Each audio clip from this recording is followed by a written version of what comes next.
기도하겠습니다. 하나님, 주일 오후에도 하나님의 아름다운 성전에 함께 모여 예배할 수 있도록 인도해 주심에 감사드립니다. 시간도 저의 온 마음을 다하여 마음의 문을 열고 나에게 주시는 하나님의 음성을 들을 수 있도록 인도하여 주시옵소서. 이 시간 204구역 하나님께 귀한 찬양 올려드렸습니다. 찬양의 가사처럼 언제나 주님과 동행하며 하나님의 인도하심과 보호하심 안에 살아갈 수 있도록 도와주시고 붙잡아 주시옵소서. 예수님의 이름으로 기도드립니다. 아멘. 할렐루야. 오후 예배 자리 나오신 성도님들을 주님의 이름으로 축복하고 환영합니다. 옆 사람과 축복의 인사하시겠습니다. 힘을 내세요. 이렇게 인사하겠습니다. 한 번 더 인사하겠습니다. 잘하고 계십니다. 네, 성도님들 잘하고 계십니다. 지금까지 그렇게 해오셨던 것처럼 주님이 오시는 그날까지 믿음을 굳세게 지켜나가시는 저희 모두가 되기를 간절하게 소망합니다. 오늘은 마태복음 14장에 기록되어 있는 예수님과 제자들의 대화를 통하여 믿음에 대한 주님의 가르침을 함께 살펴보도록 하겠습니다. 세상에는 기적이라고 불리는 신기하고 또 기이한 일들이 많이 있습니다. 그러한 일들을 기적이라고 부르는 이유는 그 단어 뜻 그대로 기이한 흔적, 이 말 외에는 설명할 수 있는 방법이 없기 때문입니다. 그래서 사람들은 기적에 환호합니다. 기적에 열광합니다. 더 나아가서 자신도 그러한 일의 주인공이 되기를 간절하게 바라기도 합니다. 어쩌면 그렇게 해서라도 기적의 힘을 빌어서라도 해결하고 싶은 문제가 있기 때문이기도 할 것입니다. 그래서인지 이런 기적 같은 일들을 다루며 무려 24년 동안 방송 중인 프로그램도 있습니다. 바로 세상에 이런 일이 세상에 이런 일이 벌써 24년째 계속되어서 방송되고 있다고 합니다. 우리나라도 참 대단한 나라입니다. 24년 동안 매주 기적 같은 일들이 아직도 나오고 있는 걸 보면 참 귀한 나라에 살아가고 있는 것 같습니다. 이런 세상에도 기적이 많이 있지만 성경에도 이처럼 기적이라고 불리는 일들이 있습니다. 예를 들면 태양이 멈추었다는 이야기가 있습니다. 기도했더니 비가 그치고 또 다시 내렸다고 하는 이야기도 있습니다. 하늘에서 불이 내려와서 사람들을 살랐다는 이야기들, 무수히 많은 기적이라 불리는 것들이 성경에도 기록되어 있다라고 하는 것입니다. 이 이야기들 사실은 누군가들은 만들어낸 이야기라고 생각하는 것들입니다. 또 그렇게 충분히 보이기도 합니다. 그러나 이러한 성경 속의 기적들을 전혀 다르게 받아들이는 사람들이 있습니다. 바로 성도들입니다. 성도는 이 성경 속에 있는 기이한 일들을 실제로 일어났다라고 생각하면서 동시에 하나님이 나에게 주시는, 하나님이 우리에게 주시는 메시지라고 받아들이게 됩니다. 어떻게 성도는 성경 속에 있는 이렇게 이해하기 어려운 일들을 나에게 주시는 음성이라 이렇게 생각할 수 있을까요? 바로 믿음, 하나님이 우리에게 주신 믿음이 있기 때문입니다. 하나님께서 성도에게 주신 가장 귀한 선물은, 수많은 선물들 가운데 가장 귀한 것은 바로 이 믿음입니다. 이 믿음을 통하여, 믿음이라고 하는 렌즈를 통해서 보게 되면 기적이라고 하는 것들은 단순히 신기하고 놀라운 일이 아니기 때문입니다. 그래서 환호하거나 그 결과를 통하여 누군가를 추종하게 되는 일들이 아니기 때문에 그러합니다. 성도에게 기적이라고 하는 것, 이 놀라운 일들은 하나님께서 자기 백성이며 또한 자녀인 우리들에게 주시는 특별한 가르침이 담겨져 있는 일들이기 때문에 그렇습니다. 오늘 우리가 함께 읽은 마태복음 14장에도 사람이 물 위를 걸었다라고 하는 설명하기 어려운 일, 기적이 등장합니다. 어떻게 하면 사람이 물 위를 걸어갈 수 있었을까요? 과학적으로 접근해서 설명할 수도 있겠지만 이 이야기 또한 동일하게 믿음이라고 하는 안경을 통해서 보면 궁금하고 신기하기만 한 일이 아니라 예수님께서 제자들에게 무엇인가를 가르쳐 주시는 이야기, 또한 무엇보다 오늘 우리에게 주시는 하나님의 특별한 가르침이 담겨져 있다라고 하는 것을 알 수가 있습니다. 오늘 그러한 마음을 가지고 함께 믿음의 안경을 쓰고 이 말씀을 살펴보도록 하겠습니다. 오늘 본문은 제자들을 재촉하여 떠나보내는 예수님의 모습을 설명하면서 시작합니다. 본문 22절의 말씀입니다. 함께 읽겠습니다. 예수께서 즉시 제자들을 재촉하사 자기가 무리를 보내는 동안에 배를 타고 앞서 건너편으로 가게 하시고. 예수님은 제자들을 재촉하셨다라고 되어 있습니다. 재촉했다라고 하는 것은 제자들이 사람들, 이 무리를 떠난 것이 아주 급한 일이었다라고 하는 뜻이 됩니다. 왜 급한 일이었을까? 본문 바로 앞에 있었던 한 사건 때문에 그렇습니다. 오늘 말씀의 바로 앞에는 어린아이의 도시락을 장정 5,000명, 여성과 어린아이들까지 하면 2만 명에 가까운 사람들이 나누어 먹었다는 오병이어의 기적이 기록되어 있습니다. 오병이어 사건, 어렸을 때부터 들은 내용이라서 그래 5,000명이 먹었다더라 정도로 생각하거나, 오병이어 말만 하다가 때로는 물고기 5개, 보리떡 2마리라고 잘못 말하기도 하는 아주 당연하게 여겨지는 우리에게 익숙한 이야기입니다. 그러나 이 일은 기적이라고 하는 말이 전혀 부족하지 않는 전대미문의 사건임이 분명합니다. 왜냐하면 떡 5개와 물고기 2마리로 만여 명이 나누어 먹었다라고 하는 이 사건은 그것이 누군가의 상상처럼 콩 한 쪽 나눠 먹자라고 하는 의리가 그 순간 발동해서 맛만 보듯이 조금씩 찍어 먹었다라고 생각하거나, 또는 어린아이의 행동에 감동을 받은 사람들이 몰래 꽁쳐놓았던 음식을 하나둘씩 꺼내어 나누어 먹었다, 이렇게 생각하던 간에 기적임에는 틀림이 없기 때문입니다. 만약 지금처럼 방송 매체가 발달해 있었다면 전 세계가 이 이야기로 들끓었을 것입니다. 그리고 예수님을 세계의 빈곤 문제를 해결하기 위한 위대한 영웅으로 만들었을 것이 분명합니다. 실제로 같은 내용이 기록되어 있는 요한복음에 따르면 당시의 사람들도 예수님을 왕으로 삼으려 했다라고 기록하고 있습니다. 요한복음 6장 15절 말씀입니다. 그러므로 예수께서 그들이 와서 자기를 억지로 붙들어 임금으로 삼으려는 줄 아시고. 그러나 이러한 반응에 대한 예수님의 선택은 사람들의 환호와 열광을 뒤로하고 제자들을 재촉하여서 바다로 보내는 일이었습니다. 그리고 본인은 따로 산에 올라가 혼자만의 시간, 기도의 시간, 하나님과의 시간을 가졌습니다. 예수님의 이 모습, 사람들의 반응에 대한 예수님의 이 선택은 우리에게 기도의 때가 언제인가, 기도해야 하는 때가 언제인지를 분명하게 알려줍니다.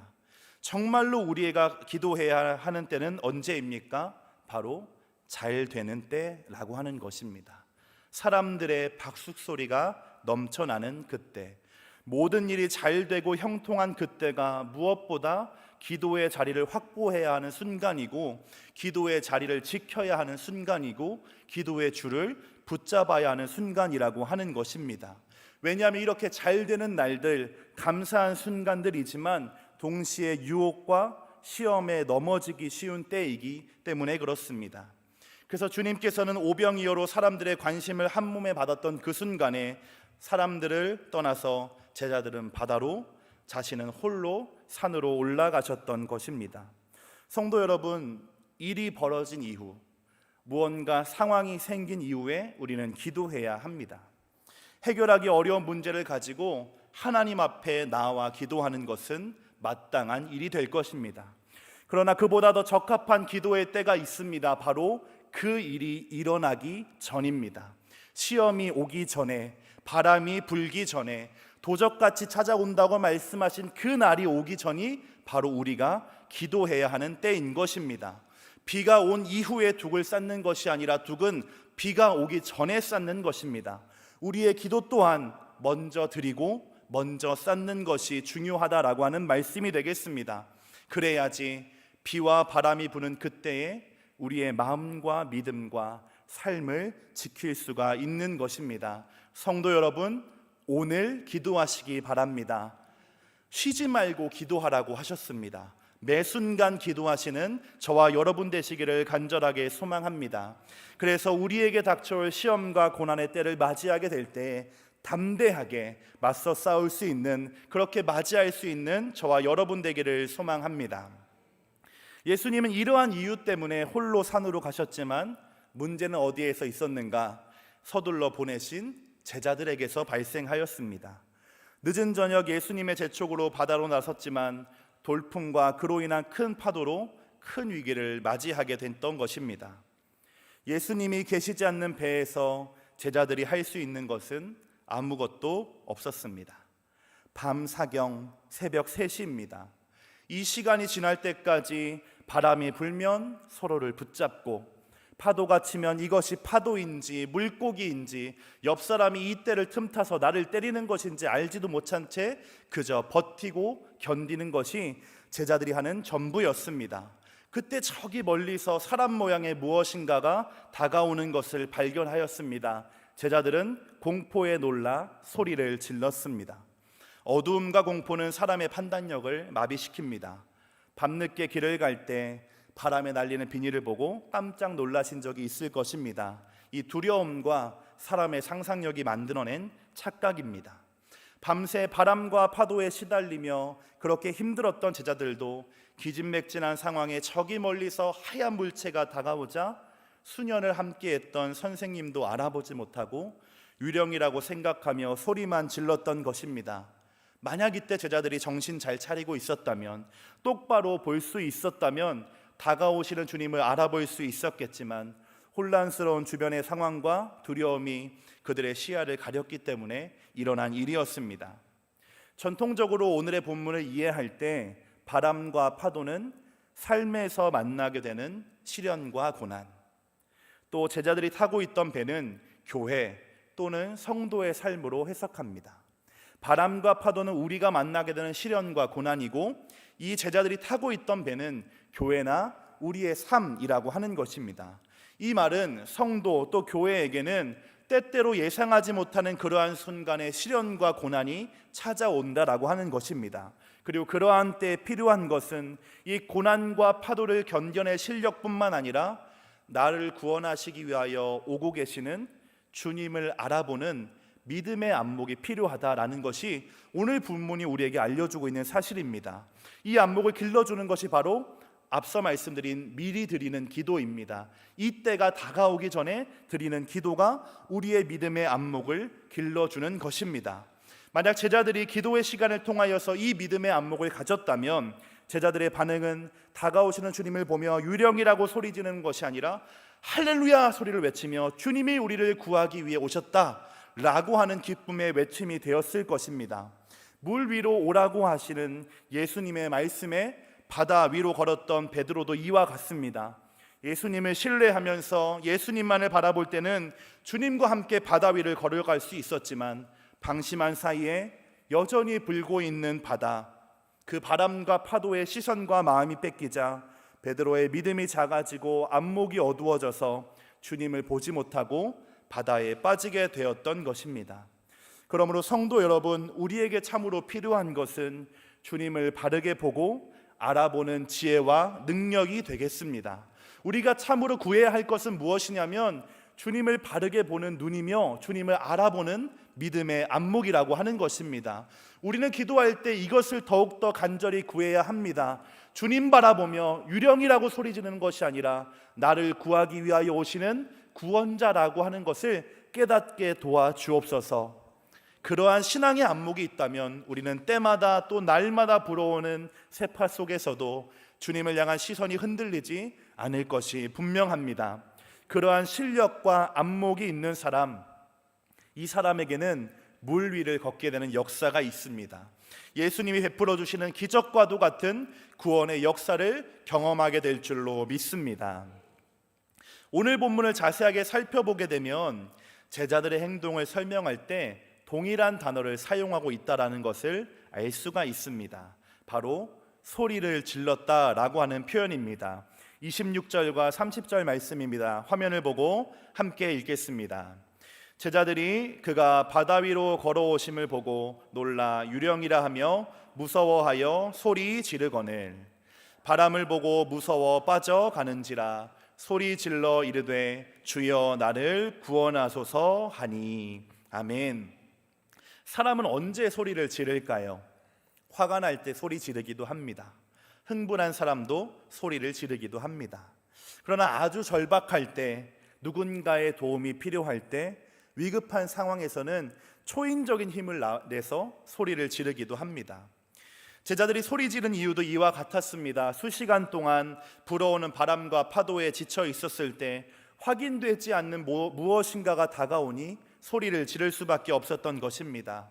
베드로도 예수님의 도움으로 물 위에는 섰지만 순식간에 가라앉기 시작하자 자동적으로 살려달라고 소리를 외쳤습니다. 절박하고 급했기 때문입니다.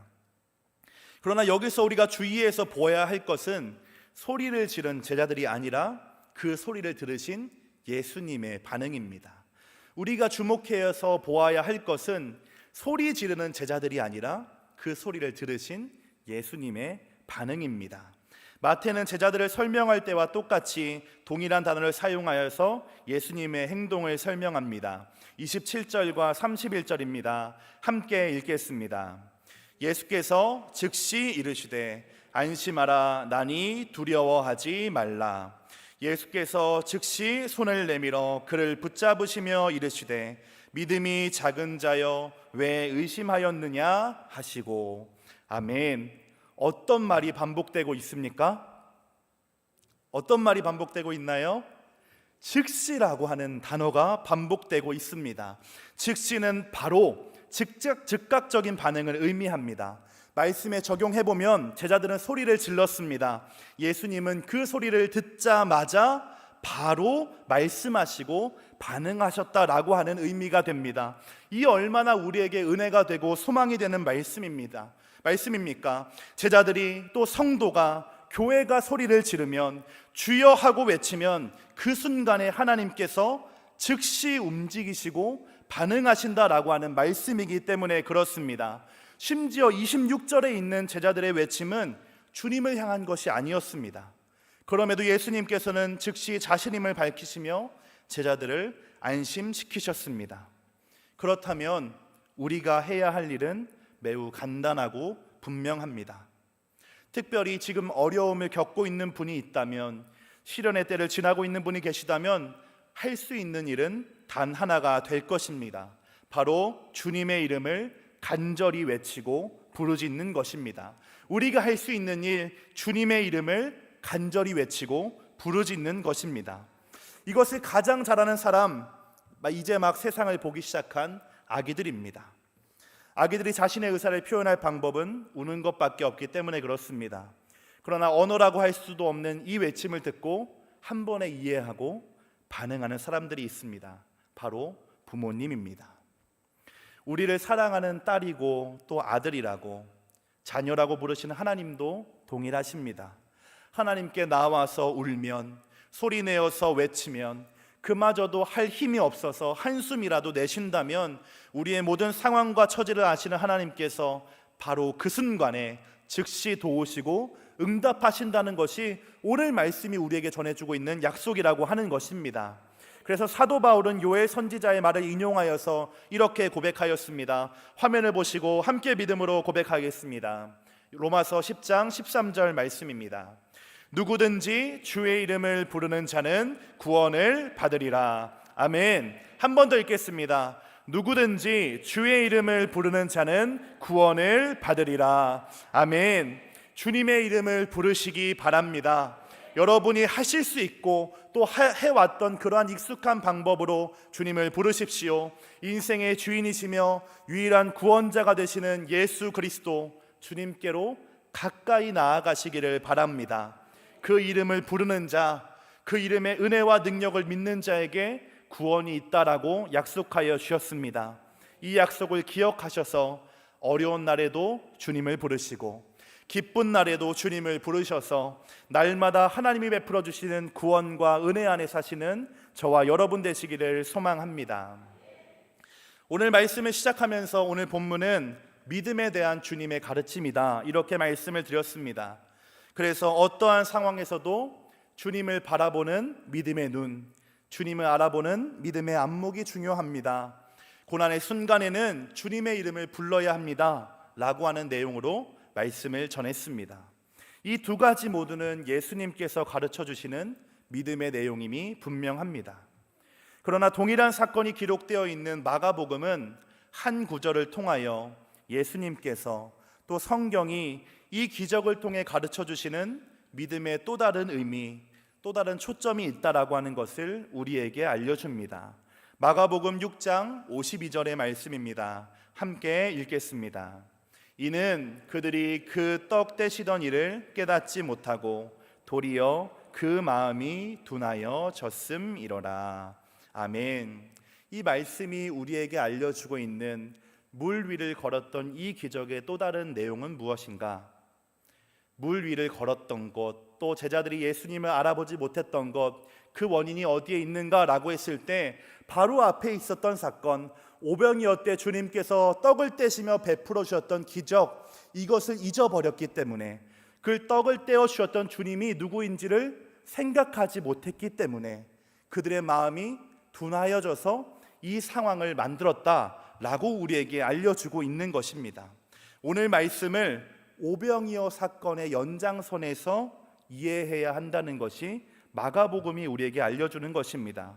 오병이어의 기적과 물 위를 걷는 이 두 사건은 별개의 사건이 아니라 하나의 메시지를 전달해주는 연결되어 있는 일이라는 의미입니다. 그렇게 오늘의 말씀을 오병이어와 연결해서 보게 되면 오늘 이야기의 새로운 강조점은 떡을 떼시던 분, 물 위를 걷게 하신 분, 바다를 잠잠하게 하신 분이 한 분이신데 그분이 누구이신가? 떡을 떼어 주셨던 분, 바다 위를 걷게 하셨던 분, 바다를 잠잠하게 하신 분이 한 분이신데 그분이 누구이신가? 바로 내가 믿는 분, 나의 믿음의 대상이 누구인지를 밝혀주고 있는 것이 오늘 사건의 또 다른 내용과 의미가 된다라고 하는 것입니다. 그러하게 이러한 관점으로 본문을 다시 한번 살펴보게 되면 베드로가 물 위를 걸었던 것은 그의 믿음이 대단해서가 아니라 물 위로 오라고 말씀하신 예수님 때문이 됩니다. 제자들이 평안할 수 있었던 것도 오랜 시간 버티고 견뎠기 때문이 아니라 배에 올라오신 예수님 때문에, 또 평안하라고 말씀해 주신 예수님의 말씀 때문이라고 하는 것을 우리는 알 수 있게 되는 것입니다. 이 예수님은 어떠한 분이십니까? 만물과 자연을 주관하시며 다스리시는 만유의 주인이십니다. 보잘것없는 내 믿음, 참 보잘것없는 우리의 믿음입니다. 그 믿음도 진짜 믿음이 되게 하시는 분이 바로 주님이십니다. 그래서 겨자씨와 같은 우리의 믿음을 통하여서 기적을 행하시는 전능자가 예수님이다 라고 우리에게 알려주고 있는 것입니다. 성도 여러분, 오늘 말씀은 우리에게 분명하게 말해주고 있습니다. 믿음은 믿는 나에게 있는 것이 아니라 내가 믿는 분 예수님께 달려있다라고 하는 것입니다.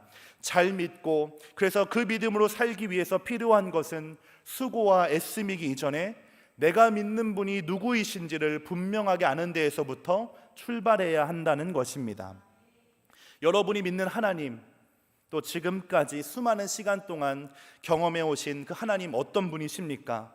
성경을 통하여 오늘도 찾아오시고 말씀하시는 하나님을 믿고 또 만나게 되시기를 바랍니다. 이 하나님 종이와 활자 속에 갇혀서 그 안에서만 전능하신 분이 아니라 지금도 우리와 함께 하시는 분, 주님을 신뢰함으로 그 이름을 부르는 자에게는 권능으로 역사하시는 살아계신 하나님이시며 여러분의 하나님이시고 또한 그 하나님을 바르게 믿는 저와 여러분 되시기를 소망합니다. 그런 사람에게, 그러한 믿음을 가진 사람에게는 불어오는 바람과 파도 지나가는 일입니다. 언제나 마음과 눈이 하나님께, 나의 주님께 고정되어 있기 때문입니다.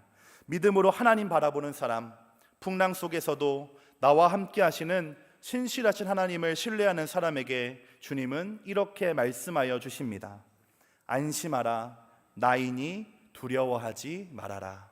안심하라, 나이니 두려워하지 말아라.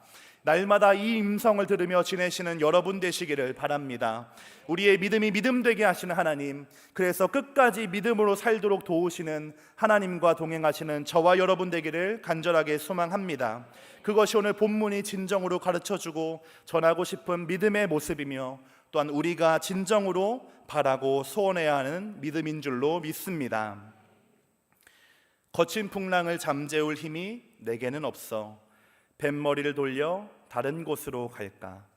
나의 능력을 의지해 마음이 고단해질 때 내게 다가오는 주의 음성 들리네. 오라 오라 물 위로 오라. 강한 믿음으로 담대히 주님께 나오라. 오라 오라 물 위로 오라. 주의 능력으로 이 길이 참 평안 얻으리. 이제 우리가 함께 부를 찬양의 가사입니다. 이제 우리가 함께 이 찬양을 부를 때에 오늘 들으셨던 말씀의 내용이 기억나고, 또 우리가 이 가사를 고백할 때 그 가사의 내용이 저와 여러분의 믿음이 되기를 소망합니다. 함께 찬양하겠습니다.